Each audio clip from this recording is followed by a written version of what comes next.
Decíamos en el editorial de hoy que la medicina es fundamental para los gobiernos, para la sociedad internacional, para las familias, para la empresa, para las personas, y que quienes tienen responsabilidad de aplicar la medicina, de diagnosticar, deben tener todas las facilidades. De hecho, la Organización Mundial de la Salud es el organismo internacional que se ocupa fundamentalmente de esto. Y hacemos el comentario a raíz precisamente del dengue, con esta pandemia que está extendiéndose en América Latina y en las zonas tropicales. Hoy invitamos por eso a Uníades Urbina, vicepresidente de la Cámara Nacional, pero además felicitaciones porque lo eligieron para la próxima presidencia. Sí, muchísimas gracias. Sí, es para ¿Cómo fue esa elección? 2024-2026. ¿Qué significa la Academia de Medicina en Venezuela? La Academia Nacional de Medicina es una institución de mucho arraigo, por supuesto dentro del gremio médico, desde 1904 creada por ley de la República y luego se actualizó en 1941 y es el ente rector de la salud en Venezuela para la parte no solamente médico, sino todo lo que incluye salud, y por ley somos asesores o deberíamos ser asesores de los gobiernos nacionales como hemos sido a través del tiempo. Últimamente no mucho, pero ahí nuestra función es seguir al pie del cañón y servir de asesores para cuando nos consulten.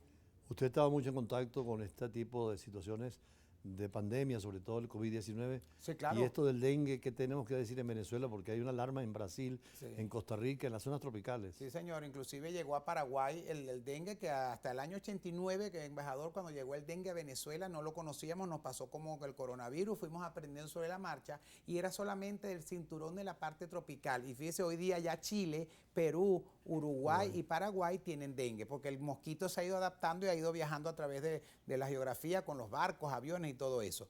El asunto es que en Venezuela tenemos que prepararnos porque viene la época de lluvia, va a comenzar, y en la época de lluvia aumentan los criaderos de zancudo en los objetos que se dejan en los parques y en una zona no desmalezada, y entonces tenemos que prepararnos e ir pensando. Recomendamos nosotros en un comunicado al Ministerio Popular de la Salud que hay que ir pensando en la vacuna contra el dengue, que es una medida como está Brasil controlando la epidemia. Ahora se dice precisamente que el descuido de mucha gente con los pozos de agua. Sí, señor. Pero además que el dengue actualmente se ha hecho inmune a varios productos que teníamos contra ellos.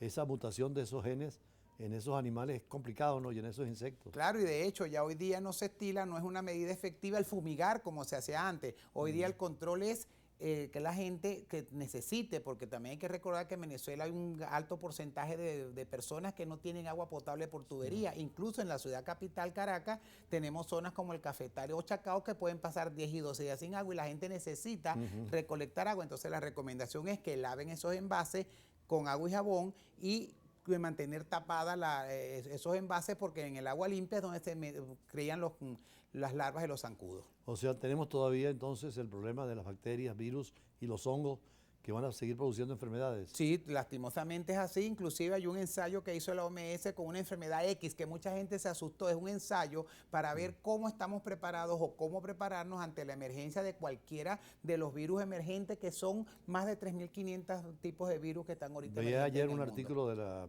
Academia de Ciencias de Francia, de Medicina, donde señala que puede ser que muchos virus que estaban congelados por miles de años en los polos, al derretirse ahora la nieve, ya han logrado revivir algunos de esos virus o bacterias, y es posible que el ser humano tenga ese desafío nuevo. Inclusive hablan de una especie de COVID-19 dentro de poco tiempo. Sí, señor, lastimosamente es así. Están emergiendo en muchas zonas y en los polos con el deshielo que hay, por el aumento de la temperatura, pues ya estamos viendo los resultados.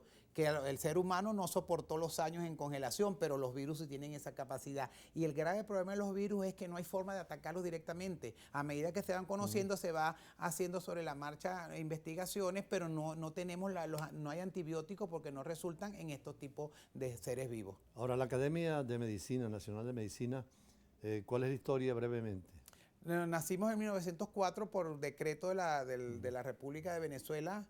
En ese momento se llamaba Estados Unidos de Venezuela, para asociar y afinar los médicos que existían, que no éramos muchos en esa época de Venezuela, y entonces se escogieron a los principales médicos de la época, José Gregorio Hernández, doctor Vargas, doctor Racetti, entre otros, y entonces se creó como instituto rector de la salud en Venezuela. De hecho, la ley dice para tratar los asuntos de salud pública y, por supuesto, ser asesores de los gobiernos para planes de salud.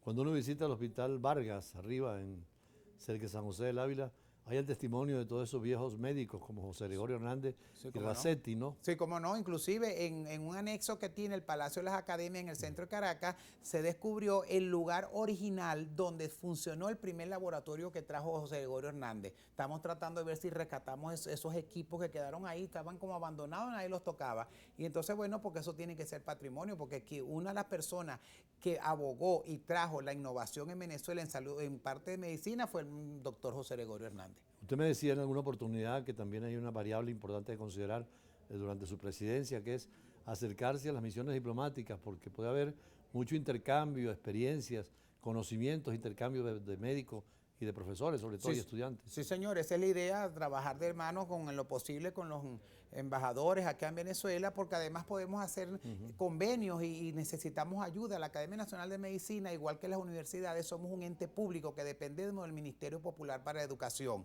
y el presupuesto es menguado, entonces necesitamos ayuda y colaboración para mantener ese espacio que es muy hermoso, al cual está invitado usted, por supuesto, el 13 de junio para los 120 años que cumplimos como academia y la transmisión de mando de la nueva directiva. Entonces la idea es esa, hacer asociaciones estratégicas para mantener primero el espacio y segundo para ver qué podemos hacer. De hecho, tenemos la Asociación Latinoamericana de Academias de Medicina, la ANAM, donde hacemos convenios y trabajamos en sesiones por Zoom conjunta con las diferentes academias de los 19 países que integran a la ANAM. Con esta diáspora venezolana en el exterior, en la parte médica se ha distinguido mucho, han catalogado en exámenes, en experiencias, a los médicos venezolanos con altísima apreciación. Sí, señor, afortunadamente, y estos países que han recibido a nuestros médicos, afortunadamente, pues le hemos puesto en bandeja de plata un personal de altísima calidad sin haber hecho ninguna inversión. Entonces, bueno, eso agradecemos y los médicos que están afuera están colaborando a través de Zoom con docencia en las universidades,